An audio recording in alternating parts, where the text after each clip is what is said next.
Il y a un moment précis, presque imperceptible, où tout bascule. Elle ne te le dit pas ouvertement, mais elle te teste. Ce n'est pas un hasard ni un simple caprice. C'est un langage subtil, invisible à l'œil nu, mais parfaitement lisible pour celui qui sait l'observer.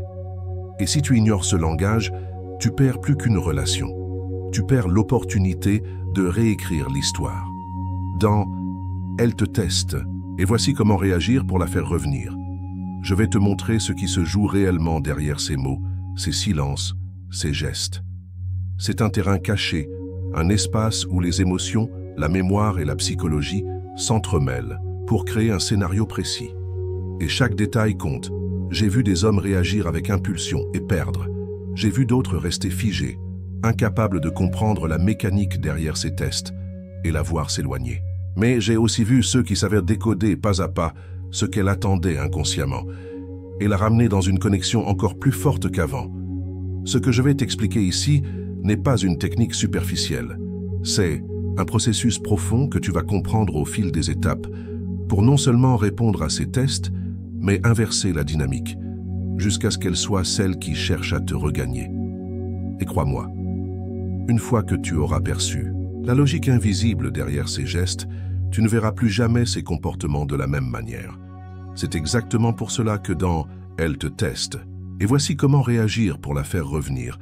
Chaque mot, chaque idée a été pensé pour t'amener à voir ce qu'on ne voit pas et agir avec une précision implacable. Le langage invisible derrière ces tests. Je me souviens de la première fois où j'ai compris que ce que j'appelais provocation n'était en réalité qu'un langage subtil. Ce n'était pas une guerre, ni une attaque frontale. C'était une façon de sonder ma profondeur, de voir si je pouvais rester debout quand la vague montait. Au début, je me laissais piéger. Je prenais chaque mot au pied de la lettre, chaque silence comme un désintérêt, chaque changement d'humeur comme une menace. Et à chaque fois que je réagissais ainsi, je voyais quelque chose se briser dans ses yeux, comme si elle venait de confirmer une peur qu'elle avait sur moi.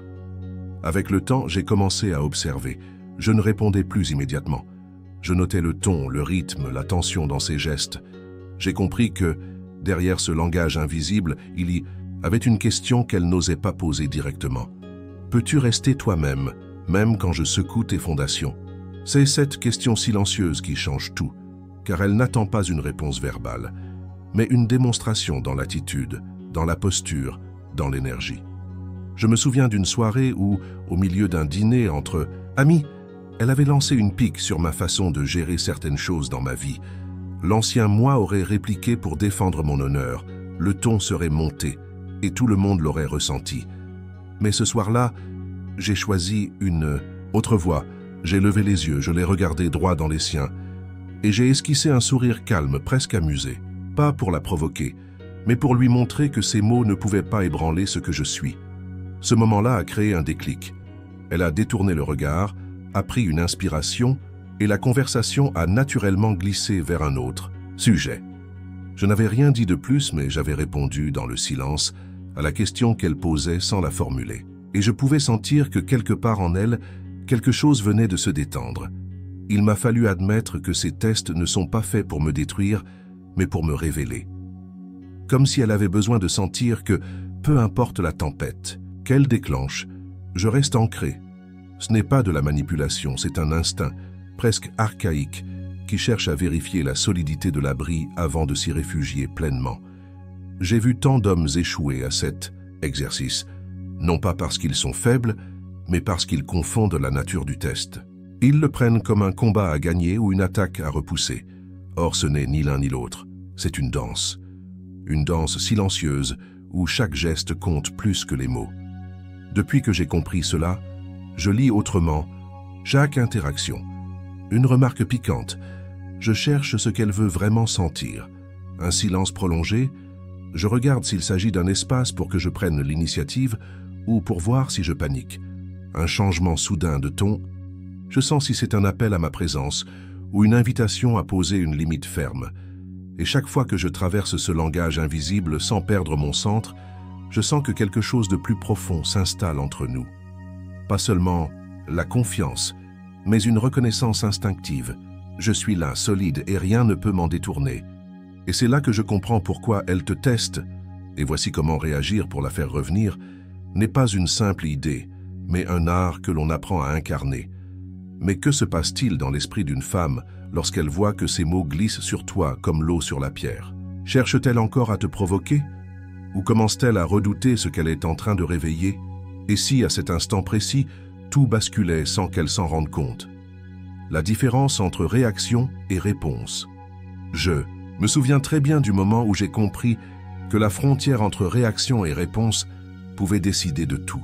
C'était comme si, jusque-là, j'avais traversé ma vie en mode réflexe, répondant à la moindre provocation avec la rapidité d'un éclair, mais aussi avec toute la charge émotionnelle que je traînais depuis des années. Chaque fois que je réagissais, ce n'était pas vraiment à elle que je parlais. C'était à mon passé, à mes blessures, à mes vieilles colères. Et cela me trahissait, car je pensais défendre ma valeur, mais en réalité je la livrais nue à celui ou celle qui me testait. J'ai appris que répondre, c'était exactement l'inverse. Ce n'était pas une absence de mouvement, ni un détachement froid. C'était une présence plus dense, plus consciente. C'était la capacité de sentir la montée de l'émotion dans mon corps, d'en reconnaître la source, puis de choisir ce que j'allais offrir à l'instant présent. Cette fraction de seconde où tu inspires avant de parler, c'est là que tout se joue. Je me rappelle d'une discussion tendue où elle m'avait lancé une phrase volontairement chargée, presque comme une invitation à me défendre. Je sentais la chaleur me monter aux joues. Mes muscles se contractaient, mon souffle s'accélérait. L'ancien moi aurait bondi sur ces mots, comme on saisit une arme tombée au sol. Mais cette fois, j'ai laissé passer l'onde. J'ai pris ce bref instant pour m'ancrer, et lorsque j'ai ouvert la bouche, ce n'était pas la colère qui parlait, c'était ma conscience. Cette maîtrise change tout, car une réaction alimente la tempête, une réponse la redirige. Une réaction prouve que l'autre a accès à tes boutons les plus sensibles. Une réponse montre que tu es le seul à en détenir la commande. Et ce n'est pas seulement rassurant pour elle, c'est magnétique. Cela transforme le rapport de force silencieux qui s'installe dans tout test. J'ai observé des hommes perdre toute crédibilité en quelques secondes simplement parce qu'ils avaient réagi. Un haussement de ton, une justification maladroite, une avalanche d'arguments. Tout cela crie inconsciemment. Tu as le pouvoir de me déstabiliser. En revanche, ceux qui répondent, même avec une phrase courte mais claire, transmettent une impression de force tranquille. Pas besoin de crier pour être entendu. Un soir, j'ai moi-même reçu un message qui, au premier regard, semblait anodin mais dont le sous-texte était une provocation pure. Mon corps voulait répondre dans la minute, mais je savais que c'était le piège. Alors j'ai posé le téléphone, marché quelques minutes dans le silence, et seulement après j'ai formulé ma réponse. Elle était brève, respectueuse, mais posée comme une pierre solide au milieu d'un torrent. Et c'est là que j'ai compris. Le pouvoir ne se trouve pas dans la vitesse de la réplique, mais dans la qualité de la vibration qu'il apporte. Lorsque je choisis ma réponse, je reprends les rênes de l'interaction. Je cesse d'être un figurant dans le scénario qu'elle écrit pour devenir l'auteur de ma propre scène. Aujourd'hui, chaque fois qu'un test se présente, je sais que ce n'est pas l'enjeu apparent qui compte. Ce n'est pas la phrase, ni le geste, ni même le sujet de la dispute. C'est cette question silencieuse. Vas-tu me laisser appuyer sur tes blessures ou vas-tu me montrer que tu es plus grand que tes réactions? Et à chaque fois que je réponds au lieu de réagir, je sens que je manque un peu plus dans cette force invisible qui rend la présence irrésistible. L'art de ne pas courir après la validation. Je me souviens de l'époque où je croyais que l'amour se mesurait à l'intensité des preuves que l'on donnait. Dès qu'elle se montrait distante, je redoublais d'efforts. Messages, appels, attention précipités, comme si en remplissant l'espace de mon énergie, j'empêcherais le vide de s'installer. Mais en vérité, plus je courais après son approbation, plus je m'éloignais de moi-même, et plus elle s'éloignait aussi. C'est ce paradoxe cruel. Chercher à retenir l'autre en oubliant que c'est notre propre centre qui attire ou repousse. J'ai compris que courir après la validation, c'est donner à l'autre les clés de notre valeur. Chaque geste, chaque mot devient une tentative d'obtenir un oui qui ne devrait pas nous être donné par quelqu'un d'autre. Ce oui doit venir de l'intérieur. Quand elle sent que tu dépends de sa réponse pour exister pleinement, elle teste davantage. Pas par méchanceté, mais pour vérifier si ton équilibre est réel ou s'il repose sur ses humeurs. Je repense à cet homme que j'accompagnais. Chaque fois qu'elle prenait ses distances, il se précipitait sur son téléphone, incapable de supporter le silence. Ses messages se faisaient plus longs, plus fréquents, comme pour remplir un vide qu'il ressentait comme insupportable. Elle, en face, testait encore plus. Elle repoussait, observait et voyait chaque réaction comme une confirmation. Il avait besoin d'elle pour se sentir valide. Un jour, il a accepté d'essayer autre chose. Quand elle s'est éloignée, il n'a rien envoyé. Pas de message, pas d'appel. Il a continué sa journée comme prévu. Il est allé au sport, a vu des amis, a travaillé sur ses projets. Pas pour la provoquer, mais parce que, pour la première fois, il s'autorisait à vivre sans que sa valeur dépende de son attention. Le changement a été immédiat. Elle est revenue curieuse. Non pas parce qu'il jouait un rôle, mais parce qu'il émettait une vibration différente. Une vibration qui disait « Je choisis d'être là, mais je n'ai pas besoin de toi pour être entier. » Cette nuance change tout. C'est là que j'ai compris que la vraie attraction ne naît pas dans l'effort désespéré de retenir, mais dans la liberté de laisser l'autre choisir de rester. Il faut avoir le courage de rester soi-même dans le vide. Le silence devient alors un terrain fertile, plutôt qu'un espace à combler. Quand elle sent que tu n'es pas en train de la supplier inconsciemment de te valider, elle commence à baisser sa garde. Et paradoxalement, c'est là qu'elle a le plus envie de venir vers toi.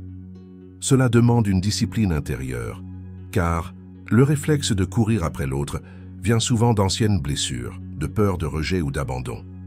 Mais chaque fois que tu choisis de rester centré, tu envoies un signal puissant. Je suis complet.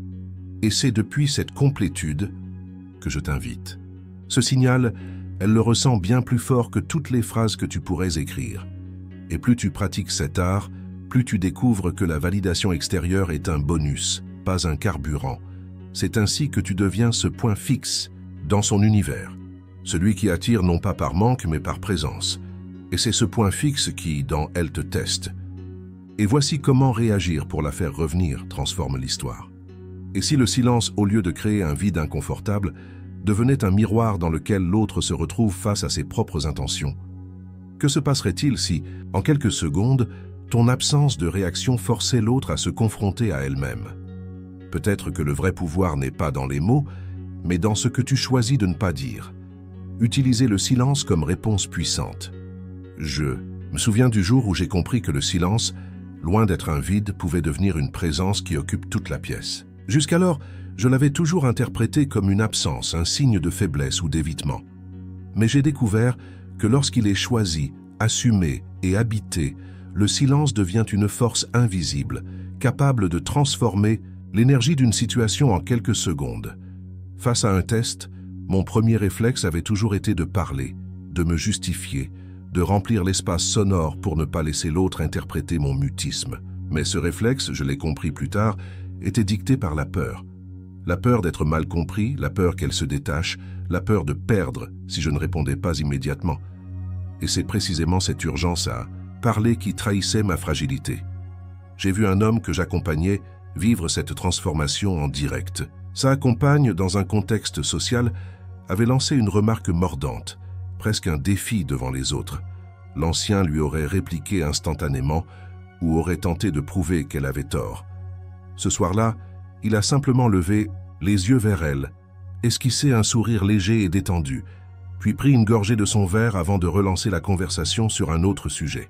Ce geste, simple mais habité, a fait basculer l'atmosphère. Le silence n'était pas une fuite, c'était une déclaration. Il disait « Je ne me laisse pas aspirer dans cette énergie sans avoir besoin de formuler un seul mot. » Et c'est ça la subtilité. Le silence intentionnel n'est pas de l'inaction, c'est une action invisible, mais qui porte un poids immense. Ce que j'ai remarqué, c'est que ce type de silence agit comme un miroir. Il renvoie l'autre à ses propres mots, à ses propres gestes. Il ne nourrit pas la tension, il l'expose. Il crée un espace où l'autre doit se regarder, parfois même réévaluer son intention. Et souvent, c'est dans cet espace que le test s'effondre de lui-même. Mais attention, le silence n'est puissant que s'il est soutenu par une présence solide. Un silence habité par la peur ou la rancune se sent immédiatement. Un silence nourri par l'assurance et l'ancrage, lui, se perçoit comme une force tranquille. La différence est subtile, mais elle change tout. J'ai appliqué cette approche un jour où, en privé, elle avait tenté de me provoquer sur un sujet sensible. Je sentais que chaque mot que j'aurais pu prononcer aurait alimenté un feu inutile. Alors j'ai choisi de respirer, de m'asseoir confortablement et de rester attentif sans parler.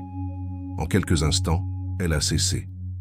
Et après quelques minutes, c'est elle qui a rouvert la discussion, mais sur un ton radicalement différent. Ce jour-là, j'ai compris que le silence peut dire « je t'entends », je reste maître de moi et je choisis où je place mon énergie. Tout à la fois. C'est un langage que peu maîtrisent, car il demande de résister à l'envie instinctive de combler le vide. Mais quand on l'apprend, il devient une arme subtile et irrésistible. Et c'est pour cela que, dans « Elle te teste », et voici comment réagir pour la faire revenir. Le silence n'est pas un retrait. C'est un geste stratégique, un acte de présence pure qui retourne la situation à ton avantage. Rester imprévisible tout en étant cohérent. Je me souviens du moment où j'ai compris que l'attirance n'est pas une ligne droite, mais une courbe subtile. Trop de prévisibilité, et elle devine chaque geste avant même que tu ne l'aies fait. Trop d'imprévisibilité, et elle perd confiance en ton univers. L'art, c'est de danser entre ces deux pôles. Rester suffisamment surprenant pour nourrir la curiosité, tout en restant assez cohérent pour qu'elle sente qu'elle peut s'appuyer sur toi. L'erreur que je voyais souvent, c'était cette incohérence émotionnelle qui dérange profondément. Être tendre et rassurant un jour, puis exploser à la moindre contrariété le lendemain. Ce n'est pas de l'imprévisibilité, c'est de l'instabilité. Et il y a une grande différence, car l'instabilité crée de la peur, alors que la surprise contrôlée nourrit l'attraction. J'ai accompagné un homme qui illustrait parfaitement ce piège. Il pensait être imprévisible, en alternant entre des gestes d'affection et des coups de colère. En réalité, il projetait simplement ses fluctuations émotionnelles. Quand il a appris à canaliser cette énergie, à rester ferme même, sous tension mais aussi à surprendre par des petites attentions sincères, tout a changé. Elle ne savait pas ce qu'il ferait le lendemain, mais elle savait que quoi qu'il fasse, cela viendrait d'un espace solide. Ce centre solide, c'est ta colonne vertébrale intérieure. C'est ce qui garantit que tes actions, même les plus inattendues, seront perçues comme alignées et non comme aléatoires. Par exemple, offrir un dîner improvisé un mardi soir sans raison particulière n'a rien à voir avec annuler un engagement important sur un coup de tête. Le premier nourrit l'attirance, le second détruit la confiance. Je me rappelle avoir appliqué cela dans ma propre relation. Un soir, alors qu'elle s'attendait à ce que je réagisse sèchement à une remarque piquante, j'ai au contraire éclaté de rire et changé le sujet vers un souvenir amusant que nous partagions. Elle ne s'y attendait pas. Elle avait préparé son terrain de test, mais je l'avais déstabilisé d'une manière douce qui ne brisait pas notre connexion. L'imprévisibilité saine demande une lecture fine de la situation. Ce n'est pas agir pour choquer ou dérouter, mais pour surprendre positivement. C'est l'art d'être comme un livre dont elle croit connaître la fin, et qui, à la dernière page, révèle un rebondissement qui donne envie de tout relire. Et cette cohérence, elle la ressent non pas dans tes paroles, mais dans ton énergie. Si ton imprévisibilité vient de ton insécurité, elle le sentira et reculera. Si elle vient de ton assurance, elle sera fascinée. C'est une nuance invisible, mais décisive. Depuis que j'ai intégré cela, je vois comment les tests se désamorcent d'eux-mêmes. Elle ne cherche plus à me provoquer, parce qu'elle sait qu'elle ne pourra jamais entièrement anticiper ma réponse, mais qu'elle pourra toujours anticiper la qualité de mon intention. Et c'est là que l'attirance se mélange à la sécurité, créant une connexion qui ne se brise pas au premier coup de vent. Mais alors, comment distinguer une vraie rupture émotionnelle d'un simple test déguisé? Et si, derrière ce geste apparemment hostile, se cachait en réalité un signal d'attachement, presque un appel silencieux à vérifier qui tu es vraiment? Jusqu'où serais-tu prêt à rester immobile face à ce genre de tempête? Ne pas confondre test et rejet. Je me souviens du moment où j'ai compris que j'avais passé des années à me tromper. Chaque fois qu'une femme me testait, je l'interprétais comme un signe de désintérêt. C'était comme une alarme interne qui me disait « Elle ne veut plus de toi, prépare-toi à perdre ».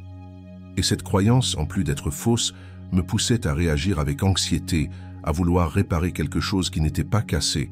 J'ai fini par réaliser que si elle prend la peine de tester, c'est qu'elle est encore impliquée émotionnellement. Un vrai désintérêt ne fait pas de bruit, ne provoque pas, ne cherche pas à déclencher une réaction. Le vrai désintérêt se retire, se tait, disparaît dans un silence froid. Un test, lui, est une interaction, une tentative de contact, même si elle prend la forme d'un coup de vent. Il y a eu ce moment précis où une femme avait annulé notre rendez-vous à la dernière minute. Avant, j'aurais pris ça comme un affront personnel, une preuve qu'elle ne me respectait pas. J'aurais envoyé un message chargé de déception ou, pire, je me serais lancé dans un monologue pour lui faire comprendre mon importance. Mais ce jour-là, j'ai choisi une autre voie. J'ai simplement répondu « Pas de souci, on trouvera un autre moment ». C'était sincère, calme, sans ironie. Et le plus surprenant, c'est qu'elle est revenue vers moi dès le lendemain, plus douce, plus ouverte. Ce que j'ai compris, c'est que sa provocation n'était pas un rejet, mais une mesure. Elle cherchait à voir si je restais solide, même quand les choses ne se passaient pas comme prévu. Elle voulait sentir que je ne me laissais pas définir par ces gestes du moment, que j'étais capable de rester centré, peu importe le décor. Beaucoup d'hommes tombent dans le piège de la mauvaise interprétation. Ils voient un test et s'imaginent qu'ils doivent corriger la situation, prouver leur valeur ou, à l'inverse, se fermer complètement. Dans les deux cas, ils confirment à la femme que son geste a un impact excessif sur eux. Et c'est précisément ce qu'elle teste, l'impact émotionnel qu'elle a encore sur toi. J'ai appris à lire différemment ces signaux. Un silence prolongé, peut-être une invitation à voir si je vais combler le vide par panique, une remarque piquante, une occasion de voir si je sais rester dans l'humour ou la légèreté. Un changement soudain de plan, une manière de vérifier si ma stabilité dépend du scénario prévu.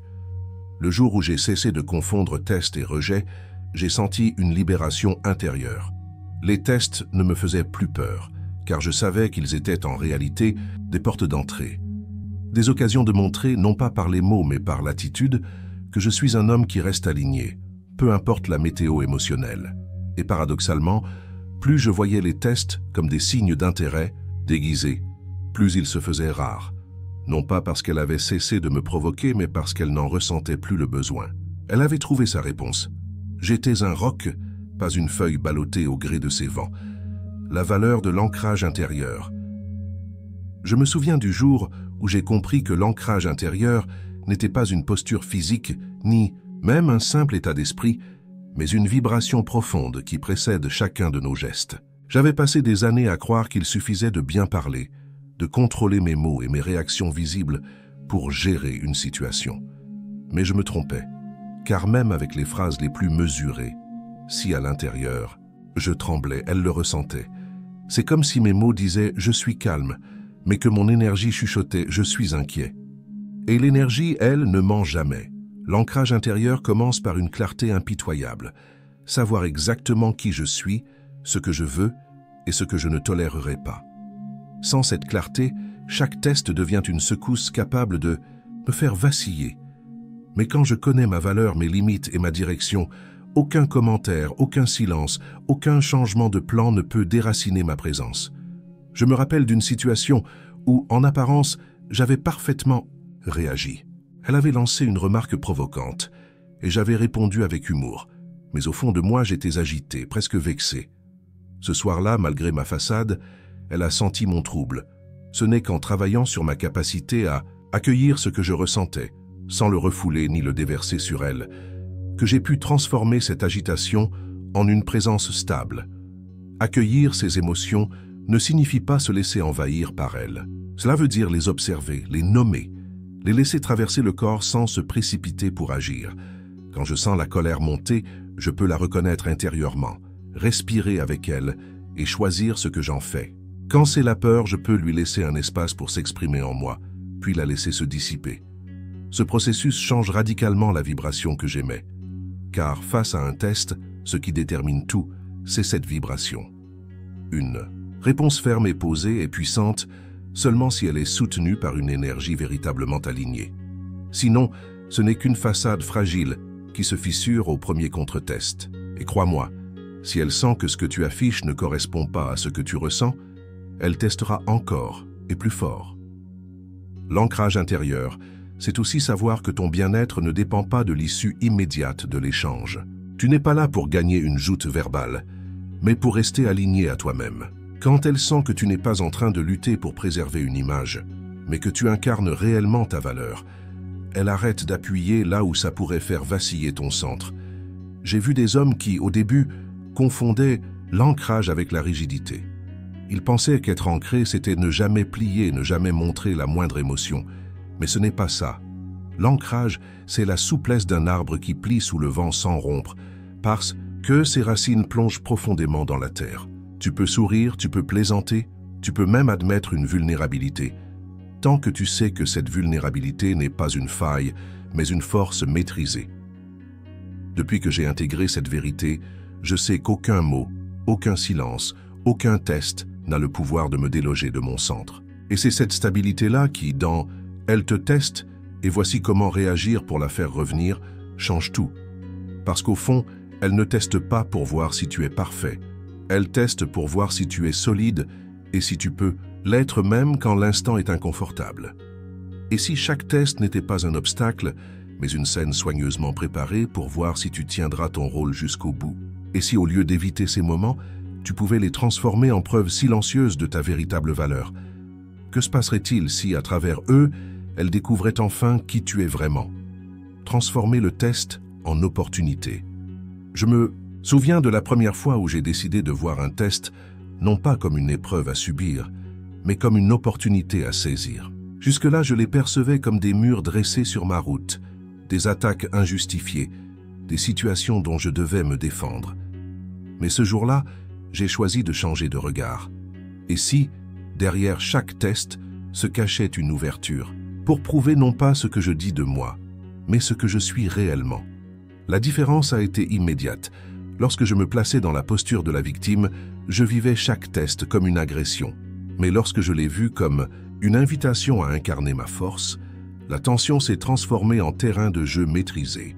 Ce n'était plus elle contre moi, mais elle face à elle-même et moi comme témoin solide de cette scène. Je me rappelle d'une situation où elle avait volontairement cherché à me mettre mal à l'aise devant d'autres. Plutôt que de me crisper ou de me justifier, j'ai choisi de rester présent, détendu, en envoyant le message silencieux « Je ne bouge pas, quoi qu'il arrive ». Le résultat a été surprenant. Non seulement la tension est retombée, mais elle est venue me voir après, plus douce que jamais, comme si elle avait trouvé dans mon calme la réponse à une question qu'elle ne savait même pas formuler. Transformer. Un test en opportunité.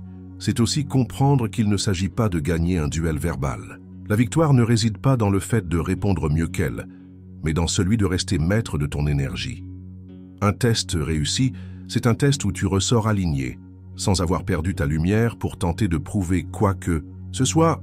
Ce que j'ai observé, c'est que plus tu abordes les tests avec cette vision, plus la dynamique entre vous évolue. Elle passe d'un rapport de force à un rapport de confiance. Elle ne teste plus pour te déstabiliser, mais pour confirmer ce qu'elle pressent déjà. Que tu es stable, fiable, capable de la contenir émotionnellement sans te perdre toi-même.